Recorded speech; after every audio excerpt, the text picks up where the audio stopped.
ಇತ್ತೀಚೆಗೆ ಹರಿಹರದಲ್ಲಿ, ದಾವಣಗೆರೆ ಜಿಲ್ಲೆಯ ಹರಿಹರದಲ್ಲಿ ಪ್ರೊಫೆಸರ್ ಭಗವಾನ್, ಮೈಸೂರಿನ ಪ್ರೊಫೆಸರ್ ಭಗವಾನ್ ಅವರು ರಾಮನ ಬಗ್ಗೆ ಅತ್ಯಂತ ಕೀಳಮಟ್ಟದಲ್ಲಿ ಮಾತಾಡಿದ್ದಾರೆ.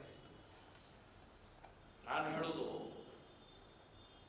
ಸಂವಿಧಾನದಲ್ಲೇ ಬಹಳ ಸ್ಪಷ್ಟವಾಗಿ ಬರೆದಿದ್ದಾರೆ, ಯಾರದೇ ನಂಬಿಕೆ, ಯಾವುದೇ ದೇವರ ಸಂಬಂಧಪಟ್ಟ ಯಾವುದೇ ಗ್ರಂಥದ ಸಂಬಂಧಪಟ್ಟ ಹಾಗೆ ಸಾರ್ವಜನಿಕವಾಗಿ ಅವಹೇಳನ, ಅಪಮಾನ, ಅಪಪ್ರಚಾರ ಮಾಡೋಗಿಲ್ಲ. ನಿಮಗೆ ನಂಬಿಕೆ ಇರ್ಲಿಕ್ಕಿಲ್ಲ, ನೀವು ಮನೆಯೊಳಗೆ ಚರ್ಚೆ ಮಾಡ್ಕೊಡ್ರಿ, ಮನೆಯೊಳಗೆ ಪೂಜೆ ಮಾಡಬೇಡ್ರಿ, ಮನೆಯೊಳಗೆ ನೀವೇನೋ ಅದ್ರ ಬಗ್ಗೆ ಮಾತಾಡ್ಕೊಡ್ರಿ.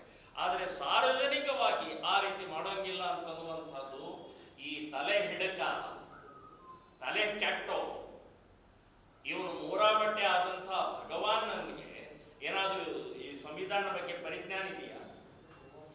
ಇನ್ನು ವಾಲ್ಮೀಕಿ ರಾಮಾಯಣದಲ್ಲಿ ಬರೆದಂತಹದ್ದು ಇದು ಹಾಗಾದ್ರೆ ವಾಲ್ಮೀಕಿಗೆ ಅಪಮಾನ ಮಾಡ್ತಾ ಇದ್ರಿ. ಒಬ್ಬ ವಾಲ್ಮೀಕಿ ಋಷಿ ಅಂತ ಹೇಳಿದಂತಹ ಋಷಿ 16,000 ವರ್ಷದಿಂದ ರಾಮನ ಬಗ್ಗೆ ಬರೆದಂತಹ ಗ್ರಂಥ ಇವತ್ತಿಗೂ ಜೀವಂತಿದೆ, ಇವತ್ತಿಗೂ ಪಠಣ ಆಗುತ್ತೆ, ಇವತ್ತಿಗೂ ನಾವು ಮನನ ಮಾಡ್ತೀವಿ. ಸೊ ಅಂಥ ರಾಮನ ಬಗ್ಗೆ ಇಷ್ಟು ಕೆಟ್ಟ ಕೀಳಮಟ್ಟ. ಭಗವಾನ್ ಹುಷಾರಿರಿ, ನೀವು ಏನ್ ಬೇಕಾದ ಮಾತಾಡಬಹುದು ಅಂತನ್ನುವಂಥದ್ದು ನೀವು ಯೋಚನೆ ಮಾಡಿದರೆ ಸ್ವಾತಂತ್ರ್ಯ ಆಗಲಿ, ಸ್ವೇಚ್ಛಾಚಾರ, ನಾಲಿಗೆ ಕಿತ್ತು ಬಿಸಾಕ್ಬೇಕಾಗತ್ತೆ. ನಮ್ಮ ರಾಮನ ಬಗ್ಗೆ ಮಾತಾಡ್ತೀರಿ? ಈ ದೇಶದಲ್ಲಿ ಕಣದಲ್ಲಿ ರಾಮಿದ್ದಾನೆ, ಮನದಲ್ಲಿ ರಾಮಿದ್ದಾನೆ. ಸೊ ರಾಮನ ಬಗ್ಗೆ ಮಾತನಾಡುವಷ್ಟು ಧೈರ್ಯ ಬಂದ ನಿಮ್ಗೆ? ಮೇಲಿಂದ ಮೇಲೆ ಆಗ್ತಾ ಇದೆ, ಮೇಲಿಂದ ಮೇಲೆ ನೀವು ಮಾಡ್ತಾ ಇದ್ದೀರಿ, ಪರ್ಪಸ್ ಮಾಡ್ತಾ ಇದ್ದೀರಿ ನೀವು. ನಾನು ಹೇಳೋದು, ಸರ್ಕಾರ ಇಮಿಡಿಯೇಟ್ ಸೋಮೋಟೋ ಕೇಸ್ ಯಾಕೆ ಹಾಕಿಲ್ಲ? ಯಾಕೆ ಹಾಕಲಿಲ್ಲ ನೀವು? ಪೊಲೀಸ್ ಡಿಪಾರ್ಟ್ಮೆಂಟ್ ನೀವು ಕತ್ತೆ ಕಾಡ್ತಾ ಇದ್ದೀರಾ? ಇದೇ ಅಲ್ಲಾದ ಬಗ್ಗೆ ಮಾತಾಡಿದ್ರೆ ಸುಮ್ಮನಿರ್ತಿದ್ರು ನೀವು.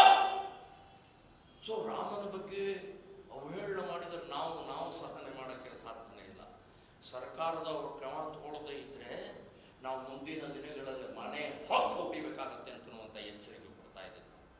ಇಮಿಡಿಯೇಟ್ ಸೋಮಟಿವ್ ಹಾಕಿ, ಇಮಿಡಿಯೇಟ್ ಅರೆಸ್ಟ್ ಮಾಡಿ ಆ ವ್ಯಕ್ತಿಯ ನಾಲಿಗೆನೋ ಅಥವಾ ಏನೋ ಅಂತ ಒಂದು ಯೋಚನೆ ಮಾಡಬೇಕಾಗಿದೆ. ಸೊ ಇಂಥ ವಿಚಿತ್ರವಾದಂತಹ ಮಾನಸಿಕತೆ ಇರುವಂತಹ ಭಗವಾನರನ್ನ ಆಸ್ಪತ್ರೆಗೆ, ಯಾವುದಾದ್ರು ಹುಚ್ಚರ ಆಸ್ಪತ್ರೆಗೆ ಸೇರಿಸಬೇಕು ಅಂತ ಹೇಳ್ತಾ ಇದ್ದೀನಿ. ಮೊದಲು ಅವನು ಜೈಲಿಗೆ ಹಾಕಬೇಕು ಅಂತನ್ನುವಂಥ ಇದನ್ನು ಖಂಡಿಸ್ತಾ ಇದ್ದೀನಿ, ವಿರೋಧಿಸ್ತಾ ಇದ್ದೀನಿ. ಅಷ್ಟೇ ಅಲ್ಲ, ನಾಳೆ ಅವರ ವಿರುದ್ಧ ಹೈಕೋರ್ಟ್ನಲ್ಲಿ ಒಂದು ರಿಟ್ ಅರ್ಜಿ ಹಾಕ್ತಾ ಇದ್ದೀನಿ. ಅವ್ರ ವಿರುದ್ಧ ಕೇಸ್